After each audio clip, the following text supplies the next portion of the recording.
This is Jeff Tamburello, broker of SteelBridge Realty, here to talk about the 2014 Lee County, Florida residential market in review. Disclosure, this is my work done for me and shared with you. The data came from multiple sources. Those sources are the Lee County Clerk of the Court, the City of Cape Coral, the U.S. Census, and the MLS data. About us, we're a licensed real estate brokerage. We use cutting-edge marketing techniques to offer solutions in today's challenging environment. Our group of professionals have decades of experience. And whether you're buying or selling a home, hire someone like us. We want to earn your business. We invite you to contact us. We will be happy to assist you with this important transaction. 5 things you need to know that happened in 2014. Number 1, the distressed market is really an afterthought to everyone but the buyer who waited too long to enter the market and the service providers who made it their entire business model. This is a chart showing the percentages by month of the distressed market, and here lately we're in the all the way from 15 to 21% in 2014. Here's a chart of foreclosures. I made this chart last January, and I was pretty sure we had assumed the new normal status. This is the chart from this year, and we have definitely assumed the new normal status of foreclosures, which is essentially about 125 to 300. Here's the entire foreclosure trend for perspective. This was the second bump. I think a lot of people thought it was going to resemble this as another second wave. Supplying new inventory is one of the market's biggest challenges. Rising prices will induce some sellers to trade out.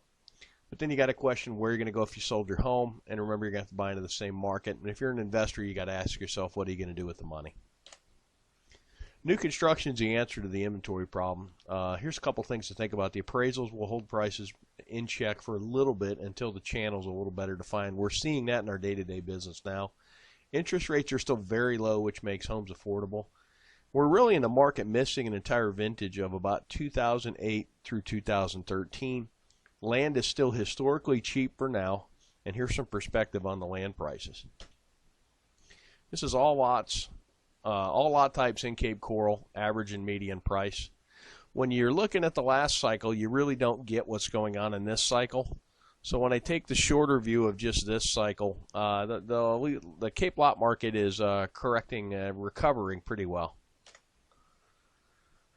The market is stabilizing in relation to the bubbles of activity. We do bubble charts here to kind of let everybody know where most of the people are looking in the market. Last year's bubble chart, this is from when 2013 versus 2012. There's a very clear shift in the market as it shifted over. When I did 13 versus 14, there really isn't that much of a difference. The market's pretty much stabilized with, we're missing some cheaper homes in the $70,000 price range, but we're selling more 170,000 all the way up into the millions. This chart's a neat chart. It shows the last cycle and this cycle by pricing. The red line being the last cycle, the blue line being the current cycle.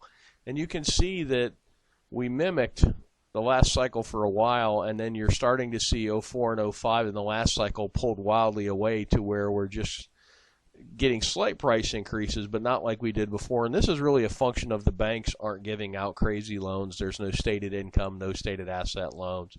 So this is a sustainable market that's actually driven by sensible leverage. Some perspective, we operate in a seasonal and a cyclical market. The seasonality is really determined by our weather. Up north, when it's warmer, is when they're busier in the real estate market. Here, when it's a little cooler, is when we're busier in the real estate market. The cyclical part of our market is governed by demographics, and we're going to talk about something seasonal pricing bumps as well.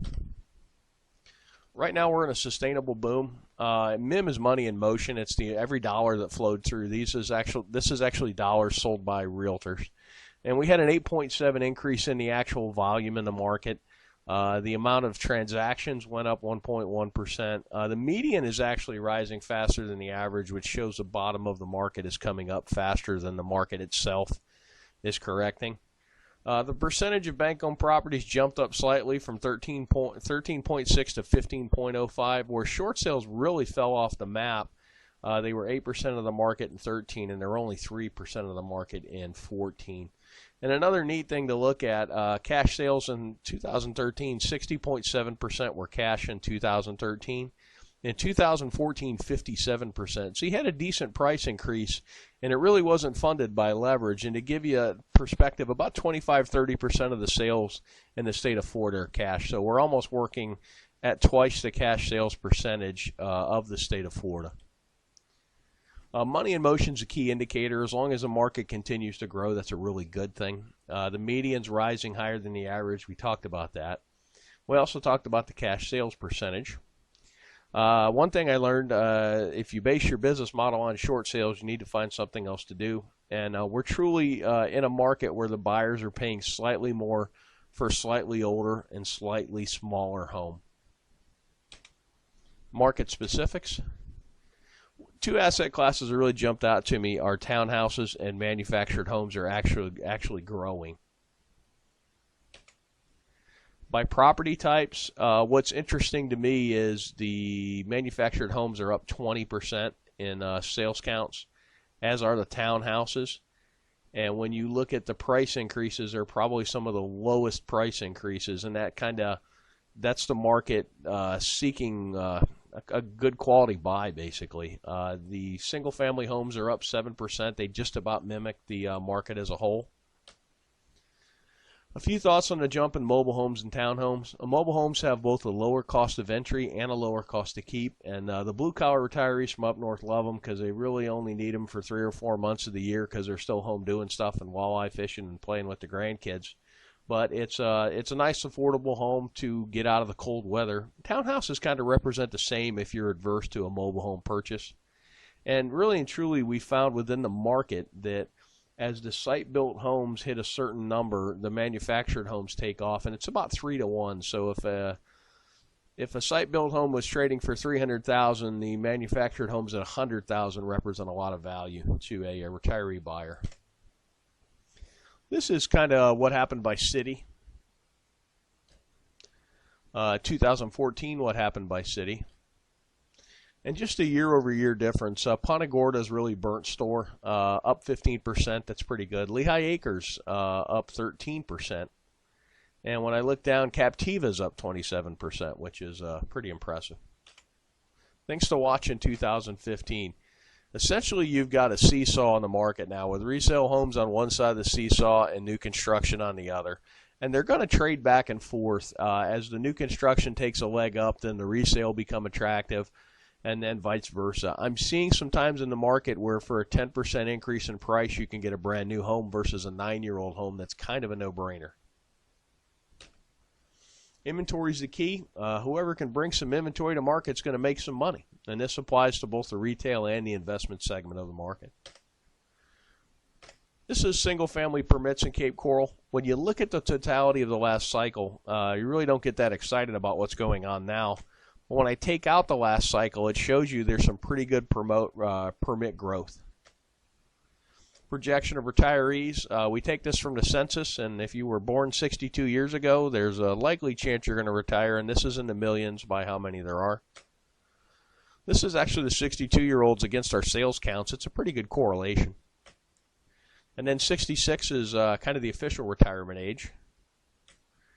And it doesn't quite resemble as much the 62, our sales patterns, and I think the 62 more kind of takes in early retirees.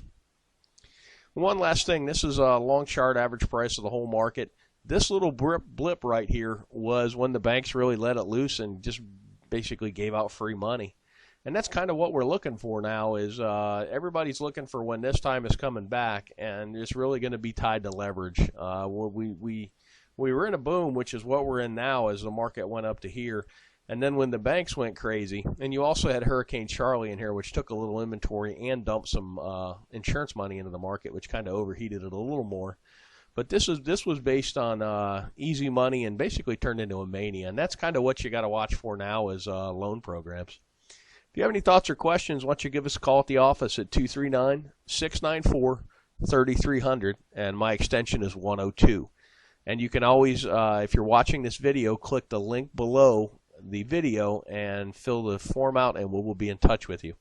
Thanks for watching, and make it a great day.